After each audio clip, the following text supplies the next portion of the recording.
अस्सलाम वालेकुम। क्या हाल है आप लोगों के? आई होप आप लोग अपने घरों में खुश होंगे माशाल्लाह। ये रमज़ान मतलब चांद रात का व्लॉग था जो कि मैंने काफ़ी लेट अपलोड किया, तो काफ़ी मसरूफ़ियत थी। अच्छा, जब ईद या कोई फ़ंक्शन होता है तो कितना मतलब हर चीज़ इतनी मैसी हर जगह हम इतना गंद फैला देते हैं, और ये इतने सारे कपड़े थे जो मुझे प्रेस करने थे, और ये मैं सोच के ना मुझे कुछ भी नहीं हो रहा था। तो लेकिन आज मैंने टारगेट था, मैंने कहा ईद के तमाम कपड़े जो है ना प्रेस करके रखूँगी, ताकि हम कुछ भी पहने तो हम मतलब जो दिल करे वो पहन सकें। अच्छा, ये सारा कुछ आज मुझे समेटना था। आज का टारगेट मेरा काफ़ी लंबा था। रमज़ान की रूटीन इतनी वो थी माशाल्लाह माशाल्लाह, लेकिन वो था मुझे टाइम ही निकल रहा था इतना कि मैं हर चीज़ को उस तरह से कर सकूं। लेकिन आज मैंने दिल में ठान ली थी कि मैंने ये सारे कपड़े जो है ना बिल्कुल अपनी जगहों पे लगाने, और ये जो एक कमरा मैंने पूरा इतना हर जगह बिखेरा हुआ है ना, तो वो मैं बिल्कुल समेटूँगी। और अच्छा, मेरा ये होता है शुरू से ना, मैं ईद से पहले, अब आज तो 29वां रोज़ा था, हो सकता था आई होप कि कल ईद होती नहीं होती, लेकिन मैंने कहा मैंने तमाम काम आज कंप्लीट करने, ताकि मैं ईद का जो एक स्पेशल दिन होता है वो सिर्फ हम सबके लिए नहीं होता, हर बंदे के लिए होता है। और हम हाउसवाइफ जिस पर इतना बर्डन होता है, तो मैं एक्स्ट्रा काम सारे कर लेती हूँ। और कोई चीज़ आपकी आए और उसमें छोटे बड़े ना हो कपड़े, ऐसा हो नहीं सकता। फिर लो जी, मैं मशीन लेकर बैठ गई। बच्चों के कुछ कपड़े थे जो कि कुछ छोटे थे कुछ बड़े थे, उनका भी मैंने कुछ किया, बच्चों की तैयारी की। अच्छा, फिर ये होता है कि हमारे घर में तो माशाल्लाह एक बेटी है, तो फिर ये होता है, मैं कहती हूँ मेहंदियाँ, पिछली दफ़ा ऐसा हुआ था कि मेहंदी भी नहीं लगा सकी, तो मैंने इस दफ़ा कहा कि नहीं, ईद हो भी गई तो भी खैर है, आप लोगों ने कौन से बर्तन मांजने जाकर, चलो जी। हानिया को मैंने भेज दिया मेहंदी लगवाने के लिए, और ये चली गई साल मेहंदियाँ मेरे पास पहले ही पड़ी थी। अभी एक घर में जो हुआ था फंक्शन, उसकी स्पेशली मैंने नहीं मंगाई, लेकिन मैंने कहा मेहंदियाँ जो है ना हानिया लगवा ले। और मोहम्मद, यकीन करो, अगर इन लड़कों का बस ना चले ना, ये तमाम वो काम कर लें जो, और ये मोहम्मद के रौले। कहाँ लगानी है आपने मेहंदी? ओ, फिर इसने इतने रौले मचाए, इतने रौले, फाइनली ये सो गया। तो मैंने कहा चलो अब अल्लाह अल्लाह करके मैं सारा कुछ समेट लूँ, वरना यकीन करें बच्चे एक से दूसरी फिल्म डालने में ना बच्चों का कोई हाल नहीं। अच्छा, आप बताएं कि आपकी क्या रूटीन होती है? मेरी तो ये होती है कि फ़ाइनल जो चीज़ें मेरे यूज़ की होती हैं, अब ड्रेसिंग खूब यूज़ होगी, ईद के दिन है, आपने मेकअप करनी चीज़ें, तो मैं सबसे पहले उन चीज़ों को प्रिपेयर करती हूँ, क्योंकि यहाँ पे मैंने तमाम सफाई करनी थी। और उसके साथ साथ हानिया की मेहंदी भी माशाल्लाह लग चुकी थी, और मुझे बहुत मज़े की और बहुत प्यारी लगी, तो मैंने सोचा मैं भी लगवाऊंगी अगर टाइम मिला तो, क्योंकि आज मुझे पता था मुझे टाइम मिलने वाला नहीं है। काफ़ी मैंने कितने दिनों का खलेरा फैलाया हुआ था, तो वो उठाते उठाते साथ ही मैंने कहा आज मैंने सारी अपनी ड्रेसिंग साफ़ सुथरी करनी है। और यहाँ पर एक ये ज्वेलरी बॉक्स था, मैंने ये निकाला, और इसमें वो तमाम मैं ज्वेलरी रखूँगी जो कि मुझे अभी ईद के दिनों में पहननी। अच्छा, थोड़ा मैनेजमेंट से ये हो जाता है कि आपकी जान छूट जाती है, फिर ईद के दिनों एक चीज़ वहाँ से खींच रहे होते हैं, दूसरी चीज़ वहाँ से, और ये सबसे बड़ा मसला होता है। तो फिर मुझे पता था जो मैंने ज्वेलरी वेयर करनी है, या हानिया ने जो केचर्स वगैरह जो चीज़ें, वो मैं बिल्कुल सामने ड्रेसिंग पे रखूँगी, ताकि मेरे लिए प्रॉब्लम ना, और मैं आराम से निकाल के तैयार हो सकूँ। अच्छा, मुझे ना इतना क्रेज़ है, इतनी मतलब ज्वेलरी का इतना क्रेज़ है, और वो सब चीज़ें लेने के बाद ना मैं बाद में सोचती हूँ यार बस एक ड्रेस के साथ एक ज्वेलरी ली और फिर वो छोड़ दी। लेकिन फिर मैं क्या करूँ, अपने शौक़ से मैं मजबूर हूँ, और मैं इस चीज़ के लिए मैं कहती हूँ ना कि मैं कोई कॉम्प्रोमाइज़ नहीं। फिर मैंने साथ में सोचा कि चलें शामी भी बना लिए जाए, क्योंकि कल ईद थी, तो कोई आता है कोई जाता है, कोई गेस्ट है, तो फिर आपको थोड़ा बहुत उनके सामने सर्व भी करना होता है। तो साथ ही मैंने दाल भिगो दी थी, ये कर लिया। अच्छा, यकीन करें, जब हम छोटे होते थे हम कहते थे यार ईदें कितने मज़े की, हमारे टाइम ही नहीं गुजरते थे, घड़ियाँ देखते थे, ऊपर देखते थे, भाई कब टाइम गुजरेगा, कब सुबह होगी, कब ये दिन गुजरेंगे या ये टाइम गुजरेगा। तो बस साथ में मैं इसमें जो है गरम मसाला डालती हूँ, पिसा हुआ साबित गरम मसाला मुझे अच्छा नहीं लगता। पिसी हुई तमाम चीज़ें डालने से ये होता है कि आपको मज़े की जो है ना ये कबाब बन जाते हैं, वरना लो ले के बैठे रहो, और एक एक चीज़ बाद में भी तो आपने पीसनी है, तो पिसी हुई चीज़ों से ये थोड़े अच्छे बनते। अच्छा, मैं बता रही थी जब हम छोटे होते थे, यकीन करें इतना मज़ा होता था, हमारे टाइम नहीं, वो मेहंदी और वो चूड़ियाँ वो चीज़ें, और वो जो कपड़े होते थे ना, उनको पहनने की जो खुशी होती थी, कसमें मैं कहती हूँ शायद आपके बच्चों को वो खुशी ही नहीं है। ये मैं देखती हूँ ना, मैं अपने बच्चे देखती हूँ, और आजकल शायद इतनी चीज़ें आम हो गई हैं। पहले कुछ गिनी चुनी चीज़ें होती थी, कुछ चीज़ें होती थी, आप शॉप्स पे भी जाते थे, आपके पास सिलेक्टेड चीज़ होती थी, आप चॉइस कर सकते थे। और हम लोग इतने लेट लतीफ़ है ना कि मतलब हमें पूरे 30 दिनों में कभी बाल बनाने याद नहीं होते, और इतनी रश थी आज मैंने फिर भी मोहम्मद को भेज दिया। अच्छा, मैं बता रही थी इतना मज़ा होता था, और अब वो शायद हम बड़े होते जा रहे हैं, हमारी वो फीलिंग्स भी ख़त्म हो रही है, हमारी वो सोच भी चेंज हो गई है। वक्त के साथ कितनी चीज़ें बदल गई। शायद हमारे बच्चों को वो खुशी होती होगी, लेकिन मैं बच्चों में भी कपड़ों का वो खुशी नहीं देखती जो मैं पहले खुद में देखती थी, या हम जब बच्चे थे हम ये देखते थे। तो साथ ही मैंने कहा कि मैं चिकन को भी मैरिनेट करके तमाम काम करके फ्रीज़ कर दूँगी, ताकि भाई मैं ईद वाला दिन अपना फुल तरीके से इंजॉय कर सकूँ, क्योंकि ईद सबकी होती है तो स्पेशली हमारी भी होती है। थोड़ी टेक्निक चला लिया करें, अपने तमाम काम रात में कर लें तो सुबह आप काफ़ी फ्री होंगे। मैंने चिकन को थोड़ा बड़े बड़े पीसेस थे, तमाम को मैंने उबाल लिया नमक डालने के बाद। अब इसके बाद में जो है ना, इसमें कट्स वगैरह लगाऊंगी और इसको मैरिनेट करूंगी, और फिर अगर कल कोई बात हो या कुछ इवेंट या हम लोगों का हो खाना, वैसे मेरी नंद या किसी के घर होता है, लेकिन अगर फिर भी कोई गेस्ट वगैरह आ जाए तो मेरे पास हर चीज़ तैयार हो, क्योंकि मैं इतनी तैयारी करके रखती हूँ कि 1 से 2 मेहमान अगर आपके घर अचानक आ जाए, ईद पे कभी कोई आपको बता के नहीं आता, और ईद की आप तैयारी थोड़ा करके रखा करें। जब करना ही सब कुछ आपने, तो कोशिश किया करें कि आप कर लें। तो बस मैंने इसको बॉयल कर लिया। बॉयल करने के बाद ये होता है, जब आप कोई भी ब्रोस्ट या चिकन बनाते हैं ना, तो फ्राई करने में ना थोड़ी आसानी होती है, और वो आप थोड़ा ज़्यादा टाइम भी फ्रीज़ कर सकते हैं। लेकिन मुझे तो नहीं करना था, लेकिन आप लोग कर सकते हैं। मैंने इसमें कट्स लगा दिए, इतना गर्म था ना कि मेरे हाथ जल रहे थे। गरम चिकन को आप जल्दी जल्दी कट्स लगाएं तो उसमें जल्दी से लगते हैं, और ये इतने मज़े के बने थे।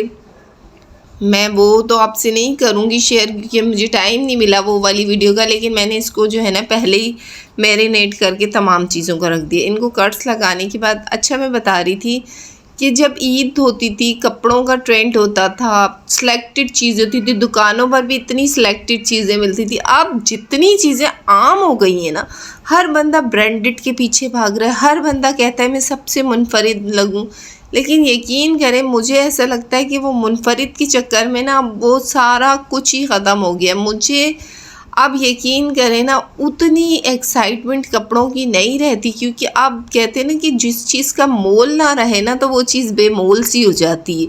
मतलब जो चीज़ उस तरह से आपके सामने बिल्कुल बहुत ज़्यादा चीज़ें हो जाए ना, तो फिर उनकी अहमियत ख़त्म हो जाती है। तो ऐसे ही आजकल कपड़ों का हाल है। साथ ही मैंने इसके ऊपर तिक्का मसाला जो है वो मैंने डाल दिया, और साथ में इसमें एक लेमन डालूँगी। बड़े मज़े के बने थे, बहुत मज़ा आया, इसको मैंने ट्राई किया था।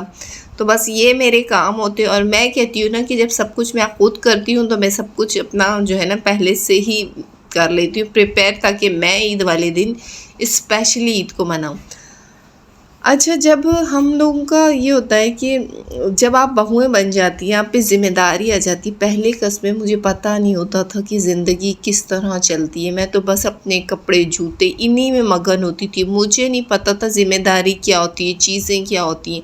थोड़ा सा मैंने इस पर गार्लिक पाउडर डाल दिया, तो इससे ये होगा कि ये थोड़ा ना अच्छा सा इसमें टेस्ट आ जाता है। अच्छा, मैं बता रही थी, जब मैं शादियों कराई काफ़ी टाइम तो बड़े मज़े लगे थे, मैं कोई काम नहीं, लेकिन जब मेरे ऊपर ज़िम्मेदारी आई तो मैंने उसको इतना भरपूर तरीके से समझ लें मैंने उसको किया, संभाला। और साथ मैंने कहा मैं आज बनाऊंगी एक डेज़र्ट, जिसकी मैं आपको रेसिपी बताने लगी हूँ। मैंने दूध ले लिया 1 कप, नॉर्मल जो घर का दूध होता है, उसमें मैंने 1 कप शक्कर बनाई। ये ब्लेंडर में मैं बना रही हूँ, जो कि बहुत आसान है। उसमें 2 अदद मैंने अंडे मिला दिए, थोड़ा सा मैंने एसेंस और बेकिंग पाउडर, 2.5 चम्मच जितना मैंने बेकिंग पाउडर। ये एक मैं दरमियाना केक बना रही हूँ, उसको मैंने अच्छे से ब्लाइंड करने के बाद एक बाउल में निकाल दिया। उसके बाद मैंने मैदा मैंने तकरीबन 1 कप डाला है, उसको मैंने पहले अच्छे से छान लिया। अच्छा, मैं ये कहती हूँ कि बजट में अच्छी थोड़ी ज़्यादा चीज़ बन जाए तो ज़्यादा मज़ा आता है, फिर पैसा आप मेहनत आपकी थोड़ी सी होती है, इससे आप चीज़ें सीख भी जाते हैं। मैं हैंड ब्लाइंडर यूज़ कर रही हूँ, अगर आपके पास इलेक्ट्रिक है तो और भी मज़ा है। तो बस हैंड वाला मैंने इसको बीट कर दिया, अच्छे से इसको बीट करना है कि इसके अंदर कोई बॉल्स ना रहे, कोई चीज़ें ना रहे। अच्छा, मैंने फिर इसमें ऑयल डालना भूल गई थी और फिर मैंने वो उसमें बाद में डाला, मतलब पौन कप जितना मैंने इसमें ऑयल डाला। थोड़ा सा मैदे में मैंने इस ऑयल लगा के इसको नीचे से कर दिया। मैं तो बड़ी खुश थी कि मैं जाऊंगी भाई, आज तो मेरा काम ही आसान है, ईद की वजह से लाइटें, और मैं जाके इसको ना ओवन में बेक करूं। अच्छा, इन बिजली वालों को पता कैसे चल जाता है कि बस लाइट देनी है, तो पाकिस्तानी अवाम को तो खुशी देनी ही नहीं है ना। लाइट को इतना डिम कर दिया कि मेरा ओवन चले ही ना चले ही ना। फिर मैंने कहा चलो जी, अब लो जी देगचे, जो हमारे हाल हैं वही करें। मैंने पहले देगचे में नमक डाल दिया। मैं अब इसको मतलब उस पर ही चूल्हे पे बनाने लगी हूँ। इसमें मैंने एक स्टैंड रख दिया और मैंने ये नॉन स्टिक के अंदर ऑयल लगा के अपना सारा डाल के इसको रख दिया। पहले मैंने थोड़ी तेज़ आंच रखी थी, फिर मैंने इसको बिल्कुल दरमियानी कर दिया। साथ मेरे कबाबों का मसाला भी रेडी हो गया था, तो मैंने कहा साथ साथ चलो जी हाँ इसको भी हाँ नहीं सॉरी इसको भी अब अच्छे से हमने जो है ना कुट पुट के इसकी तैयारी करते हैं। अच्छा, मैं इतनी थक गई थी ये सारे काम प्रेस, लेकिन मैंने कहा आज तो मैं ये सारे काम करूँगी, चाहे मैं जिस सुबह 5 बजे सोना होता, कि मैं कल के दिन ना काफ़ी रिलैक्स हूँ। अच्छा, जब कबाब का मसाला बनता है हमारे बच्चों को पता नहीं कैसे पता चल जाता है। अच्छा, हम भी ऐसे थे, जब हमारी अम्मी बनाती थी, हम अम्मा थोड़ी दे दो, मम्मा थोड़ा दे दो, तो ऐसा ही होता है कि ये बड़े मज़े का लगता है। फिर जब तक कि बच्चों को मिलता रहता है, जब तक मैं अंडे नहीं मिलाती, उसके बाद मैं कहती हूँ अब तुम्हारी मर्ज़ी है, बैठे रहो। साथ ही मेरा ये केक तकरीबन 40 मिनट लगे थे, 35 मिनट, और मैंने इसको चेक किया, तकरीबन ये बेक हो चुका था। मज़ेदार सा ये थोड़ा सा कहीं से था, मैंने कहा चलो इसको अभी थोड़ी देर में और छोड़ दूँ। फाइनली मेरा केक निकल गया और अब मैंने इसका थोड़ा सा ऊपर से प्रेस किया और ये इसकी शक्ल थी। इतने मज़े का बना था। मैंने अब इसकी कटिंग करनी थी और कटिंग करके मैं जो है इसके बाउल्स में इनको लगाने, ये मैंने एक डेज़र्ट बनाया था और देखिए कितना पफ़ी सा बना है, कितना मज़े का बना है। मैंने अब इसको बाउल्स में इसकी कटिंग करके पहले नीचे मैंने केक लगा दिया, साथ ही मैंने ऑल पर्स का एक पैकेट डाला और इसके अंदर मैं हस्बे ज़रूरत शक्कर डालूँगी। शक्कर की क्वांटिटी ज़्यादा नहीं रखनी, उसको मैंने ब्लाइंड करके इसके ऊपर केक के ऊपर डाल दिया। उसके बाद मैं एक कस्टर्ड बना रही हूँ जो काफ़ी थिक फॉर्म में बनाऊँगी, काफ़ी थिक। ये देखिए कितना थिक है कि वो अपने बर्तन से भी दूर दूर हट रहा है। तो इसके बाद मैंने दोनों बाउल्स में मैंने बना दिए थे। मैंने कहा अगर कोई आता है मेहमान तो हर चीज़ प्रिपेयर होनी चाहिए। मैंने ऊपर ये अच्छे से मैंने डाल दिया।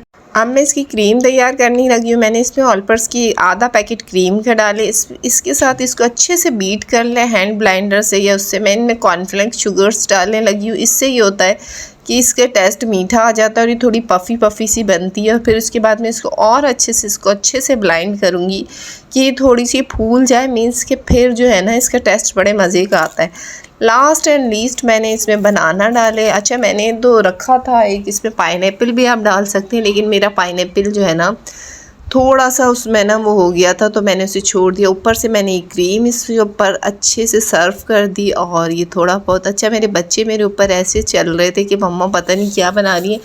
लास्ट में मुझे काफ़ी देर हो गई थी, ऊपर से मैंने इसके ऊपर एप्पल भी लगा दिया और लास्ट में मैं इसके ऊपर जेली का करूँगी कि टच हो। मुझे काफ़ी देर हो गई थी, तो मैंने रात को लेट नाइट में इसके ऊपर जेली बना के डाल दी थी। आप लोग जो भी जेली है 2 फ्लेवर भी यूज़ कर सकते हैं, 1 फ्लेवर भी, और इसको अच्छी तरह से ठंडा करके सर्व करना है।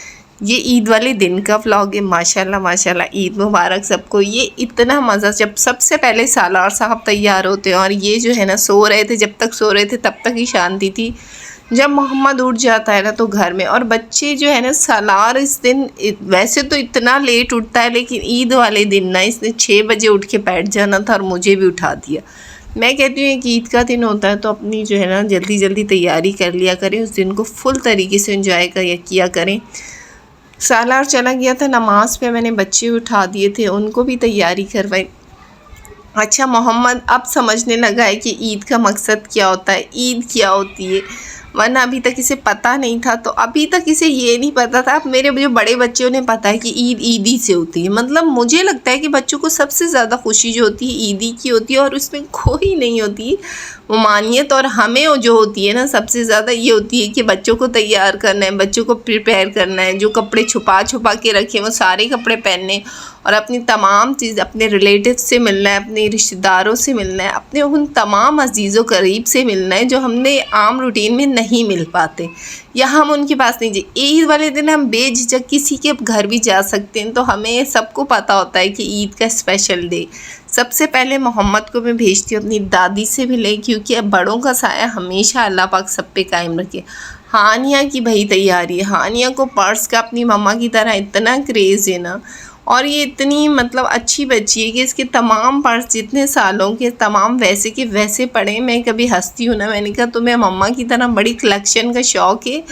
तो बस इसी तरह मैंने हानिया को तैयार किया। बड़ा मुश्किल होता है जब सब बच्चों को तैयार करो सुबह सुबह, और साथ में फिर बीच में कोई आ रहा है कोई जा रहा है, किसी को चाय सर्व करनी है, किसी को नाश्ता। अच्छा, ईद वाले दिन मैं अपने घर में बड़ी हूँ तो मैं स्पेशली जो है सबका नाश्ता करती हूँ, और मैं कहती हूँ बड़ों को थोड़ा दिल बड़ा रखना चाहिए, और चीज़ें आप अपने रिश्तों को खुद चलाते हैं, आपको भी कुर्बानियाँ देनी पड़ती हैं, और कोशिश किया करें कि थोड़े अपनों के साथ उसी तरह ही चलें, ताकि उनको भी एहसास हो कि हम उनके लिए कितनी केयर करते हैं, ताकि वो भी अपने बच्चों को ये कन्वर्ट कर सकें।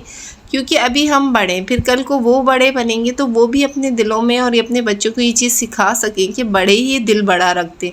अच्छा, ये स्पेशल पॉइंट होता है जब बाबाओं से खर्चियाँ मिलती हैं ना, और सालार ने तो पहले ही डीलें की हुई थी कि अब मैं बड़ा हो गया हूँ, मुझे इतनी मिलनी, और हानिया तो बस फिर वो बस सालार की देखा देखी लेती है। मोहम्मद अभी समझ नहीं रहा, तो अच्छा मेरी नीयत सारी इनकी खर्चियों पे। अब सालार तो बड़ा हो गया, ये तो बिल्कुल नहीं देता। ये कुछ बच्चे आते हैं हम लोगों के पास, इनको भी कुछ खर्चियाँ वर्चियाँ। अब ये हानिया की खर्चियों का टाइम शुरू हो गया था, ये जहाँ जा रही थी मैंने कहा वाह, मज़े तो भाई इनके होते हैं। हम अच्छा, कितना भी आपके पास पैसा हो, जो ईदी लेने का मज़ा है ना भाइयों से, कज़न से, चाचाओं से, और ये सारे बच्चे सवैयाँ तो स्पेशली बनती हैं। उठ चुके थे जो कभी ना उठे, ये आज उठ गए थे। फिर मेरी भी बारी थी, मेरे पास कुछ लोग, मेरी देवरानियाँ और बच्चे मिलने आए, उनको भी मैंने ईदी दी। मेरी स्पेशल ईद इसी तरह से होती है जो मैं आपसे शेयर कर रही हूँ। साथ ही बच्चे थे छोटे छोटे, और ये वो पॉइंट होते हैं जब माएँ छुप छुप के बच्चों से कहती हैं जो ईदियाँ भर ली थी ना जेबों में, वो दे दे। अभी ये छोटा है तो ये मुझे दे देता है, ये अभी मेरा मज़ा है। साथ ही मैंने कहा कि मैं भी पहन लूँ। ये ड्रेस मैंने पहना नहीं था पर मैंने वेयर ज़रूर किया था, लेकिन मैंने कहा आज इसे पहनूंगी। जैसे ही यार मैंने कसमें कपड़े निकाले तो मियाँ जी ने कहा कि बाहर दोस्त आ गए, चलो जी उनके लिए चाय और कस्टर्ड वगैरह। अच्छा, मेन पॉइंट पे सारा ख़ानदान तैयार कराओ। जब आप खुद तैयार होने लगते हो, पता नहीं कैसे इन्हें पता चल जाता है कि अब बीवी की बारी आ गई है। तो साथ में सुबह का टाइम था, तो फिर इनके लिए मुझे ये सर्व करना था। हमारे यहाँ सिंध का कल्चर जो है ना, चाय से तो होता ही है। आप ईद वाले दिन भी इन लोगों को चाय चाहिए। साथ ही मैंने अपनी तैयारी कंप्लीट की, मैंने भी अच्छा मेकअप किया। अच्छा, ये मैं बता रही थी आपको ड्रेस, ये मैंने ड्रेस वैसे वीडियो में पहना था, लेकिन मैंने इसको बाहर शो आउट नहीं करवाया था। तो मैंने सोचा कि मैंने इसको उस तरह वेयर नहीं किया, तो आज मैं इस पर थोड़ी सी टेक्निक चला के इसको वेयर करती हूँ। बड़ा ज़बरदस्त सा था, गरारा था, और ऊपर हैवी से दुपट्टा था। तो मुझे लगा कि ठीक है, क्योंकि वैसे मुझे मज़ा नहीं आ रहा था, सीरियस बताओ, क्योंकि एक चीज़ आप 2-4 महीने देखते हैं आपका दिल वो हो जाता है। लेकिन मैंने कहा नहीं जी, आज मैं यही पहनूंगी, और इस पर वो फाइनल लुक जो मुझे चाहिए थी ना वो मैं क्रिएट करूँगी। और साथ ही मैंने जी इसके अपने बाल स्ट्रेट कर दिए। अच्छा, लोग कहते हैं कि बाल स्ट्रेट करने से ख़राब हो जाते हैं। अगर आप जो है ना कंडीशनर लगाते रहें तो नहीं ख़राब होते। ये है मेरी फ़ाइनल लुक। साथ में मैंने छोटी सी पोटली ले ली जिसको मैंने ख़ुद तैयार किया था। ये मेरी फ़ाइनल लुक थी, गरारे के साथ ब्लैक, खुद से ब्लैक चूड़ियाँ, और ये छोटी सी। उसके बाद हमारी ईदियाँ, ये कुछ ज़्यादा नहीं हो रही है? अल्लाह आपकी तरक्की बहुत करे। सीरियस, अब मेरी भी थोड़ी तरक्की हो गई है। मुझे ईदी मिलती है तो यकीन करें मैं तो सारी ईदियाँ देते देते ही ख़त्म कर देती हूँ। साथ में कुछ लोग आ गए थे, कुछ गेस्ट आ गए थे जो कि गांव से आते हैं। गांव का कल्चर है मेरे पास, तो माशाल्लाह सबके लिए मैंने ज़बरदस्ती चाय बनाई। खाना मेरी नंद के घर था। ये मैंने छोटी सी ईद अपनी सेलिब्रेट की। आई होप कि आपकी ईद भी बहुत अच्छी गुजरी होगी।